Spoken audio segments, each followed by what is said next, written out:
இப்போ ஓகேலப்பா எவ்வளோ இப்போ கீழே நட்டு வச்சு மாட்டணுமா? அதெல்லாம் ஒன்றும் தேவையில்ல. பாட்டம் தான்.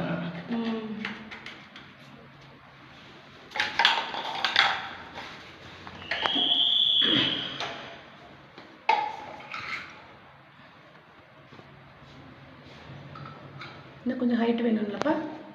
அதுக்கு ஒயிட் வேண்டியது అది పైప్ పెట్టేస్తారు, పైప్ పెట్టేస్తారు. అది రిమూవ్ చేసి మాట్టుకోవచ్చు. ఇప్పుడు మోటార్ ప్రాబ్లం వచ్చినా కలర్కి எடுத்துட்டாங்க. కట్ చేసి అది కట్ చేసి కట్ இந்த மாதிரி கட் பண்றதெல்லாம் இல்ல. அப்படியே கழட்டி எடுத்துக்கிறதுக்கு. కొత్త పైప్ మార్చేసాల వల్ల అట్లే రిమూవ్ చేసేయచ్చు. Scrolling type. ఇప్పుడంతా అది మార్గా చేస్తారు.